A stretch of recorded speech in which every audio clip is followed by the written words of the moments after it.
It is always great to see a Scrambler, and of course here at SEMA, we have one representing. Carter Chandler owns it. I'm Katie Osborne. This is one of those that it's a keeper. A Scrambler is a keeper. What's the story behind it?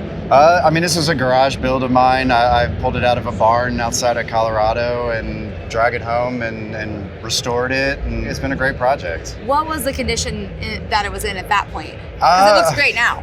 I mean, it was a 40-year-old Jeep, so it needed some rust repair, and Sure. so I took it all the way down to the frame and sandblasted everything and reused as much as possible, put some new parts on it and that sort of thing, and leaned on the Jeep community to help along the way for sure.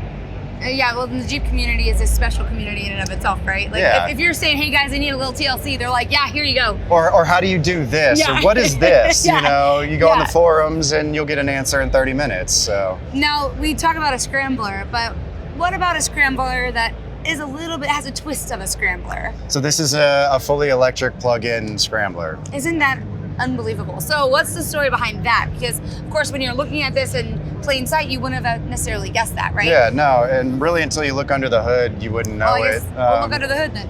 How did that come to be? And when you're all of a sudden in this position where you have a Scrambler and you're all of a sudden, I want to keep driving fun, but I also want to do something that's probably good for future years. Yeah, I mean, it was one of those things that early on in the build, I knew I had a decision to make about what motor to go with. Yeah. And, people have been putting LSs and even diesels in CJs for decades. And, Totally. and I kind of wanted to try to think of something that was different. And about that same time, I started going down the EV conversion rabbit hole online of the forums and how to build systems and what it would take. And I didn't necessarily want to spend another 2 years in building my own system. And that's when I discovered Electric DT and their sort of crate V8 platform, and started talking to them and working with them. And luckily they had a lot of 4x4 knowledge already. They've put this system in Defenders and FJs.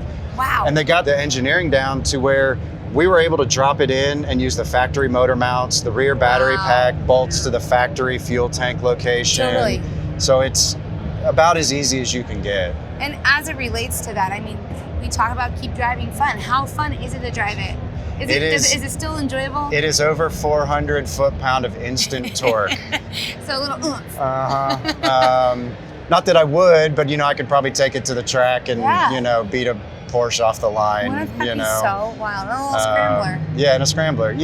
Obviously with that kind of power, Jeeps never came with that kind of power from the factory, so you have to be thoughtful about that. So I had some work to do to beef up the rear axle and use heavier duty suspension components and some of that kind of stuff, but so that's fun, right? That is fun, especially if this is your world and this is your industry and you knew kind of what you were getting yourself into. Yeah, it has a manual transmission, which is a question I get a lot, because you can still shift. I'll shift from third to fourth when I get on the highway, but it allowed me to keep the stock Dana 300 transfer case, which I can have selectable four-wheel drive, which is cool.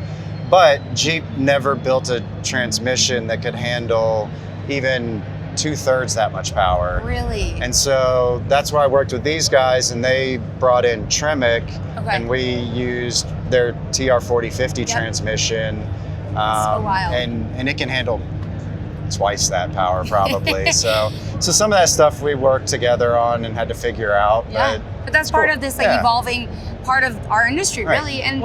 And you have to do that with an LS swap, so it's not unique to this. Sure, no, that makes sense. And as it relates to this though, where have you taken this, or where do you envision taking this? Is it going to be an off-road? Is it the racetrack? What does that look like? I mean, it's not going to be it's an off-roader necessarily. I've put too much blood, sweat, and tears. I'm just terrified well, you are going to drive it, right? Oh yeah, I mean, it'll be my daily driver, and I will take it in Colorado to some of the trails outside of Denver and that sort of thing, and just enjoy it. Just enjoy it. Enjoy it for what it is. Thank you so much for your time. And for showing off, you have a name for it? It's called Scout the Scrambler. Scout the Scrambler. Done.